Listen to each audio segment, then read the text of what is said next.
Hi, I'm Courtney Combs, and welcome to the Sports Business Classroom post-game show.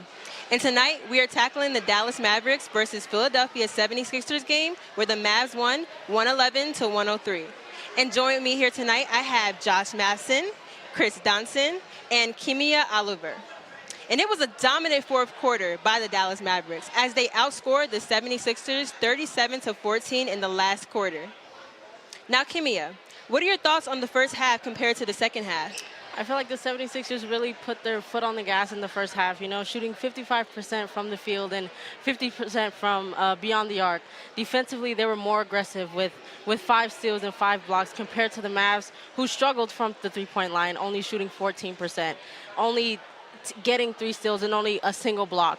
The only thing I think that they did great in the first half was they capitalized on getting the boards on offense and defense. Offensively, they out-rebound them 11-5, and defensively 15-13. So I think they really did well on that part of the first half. And then the second half is where things started to shift. The Mavs started attacking the basket, getting easy layups, getting to the free throw line. And they did that within the first 8 minutes of the third quarter, which was pretty impressive. Where the 76ers kind of let up defensively, allowing those baskets and getting petty fouls that are really not necessary when they were up in the first half. And then from there, it went straight up for the Mavs, in the final 5 to 3 minutes, they just attacked the basket, and while the 76ers were just jacking up threes for no reason, you do what you were doing in the beginning. Use the pick and roll, attack the basket, not just throwing up shots for no reason. So would you say that the 76ers kind of got a little lazy on defense as well? For sure. They just let up. Like they were just allowing them to get to the basket and just fouling. If you're going to foul someone, make sure they don't make it. Whatever means. I don't care if you have to tackle them. It does not matter. If you're going to foul someone, make sure they don't get that and one, because that just gives them 3 points. Yeah, don't bail them out. They'll come back and win the game like they did. Exactly. Yeah, definitely. I agree. Now, Josh, how do you think the Mavs' 2 first-round picks, Derek Lively and Omax Prosper, did tonight? Well, Omax definitely had his struggles on the offensive end. He was only 2 for 8 from the field, but he's really impressive with his energy and activity. He was all over the floor, pressuring the ball on defense, crashing the glass, and really pressuring the passing lanes too. Lively was a really big presence inside the paint. He didn't get any blocks, but he made it hard for the 76ers to drive towards the end of the game, and he had 8 points and 11 boards, so that's the kind of activity you want to see from him. And they both had really big plays down the stretch of the game. Omax had a really good finish to put them up 5 with 1 minute left, which pretty much sealed the game. And then Lively got a big rebound to the very next possession, and the Sixers could never come back after that. And looking at the Dallas Mavericks, what do you think are going to be some of the challenges that they're going to face next season? Well, they definitely have to prove that they've built out their roster around Kyrie and Luka, that they have the right complementary pieces so that they have an elite offense and a solid enough defense that they don't get outscored 150-140 every game like they were last year after they acquired Kyrie. Now, let's be honest now. What do you think about the Mavericks re-signing Kyrie after trading him for him at the deadline last night?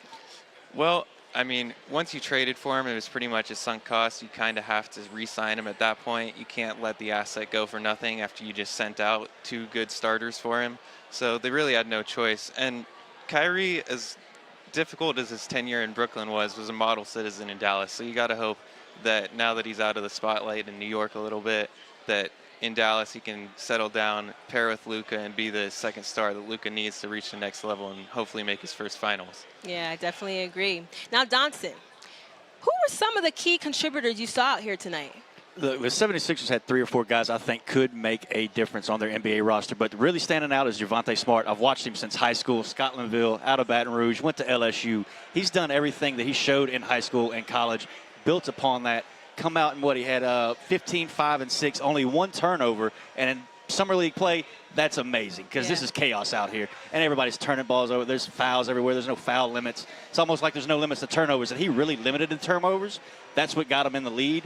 Once he was out the game, and I think the 76ers thought it's in the bag, Dallas made that comeback. They tried to get back in there, but Javonte Smart really showed me that he has the structure to play within an NBA offense, and he understands his role and what it would be behind, say, a Tyrese Maxey, providing depth for the 76ers next year. I definitely agree. And did you see anybody on the 76ers who might be a big impact for the team next year? A big impact is back to Javonte Smart. If you're looking at a big impact on just eating up minutes, they might get rid of Harden. They might need some guards just to eat minutes while they make a move. You got Traquavion Smith. He had 18, 6, and 6, but he also had a handful of turnovers. He got beat by Hardy a few times. He really needs to learn to operate within the offense, stay in front of somebody, not chase steals. He gambles a little bit too much, and that's something he's going to have to learn in the G League.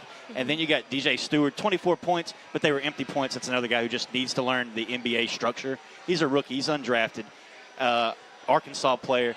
He's really going to come out and I think show in the G League that he deserves a chance. What he does with that chance is up to him. Definitely. Now, thank you, and thank you all for watching. This was the Sports Business Classroom post-game show, and good night.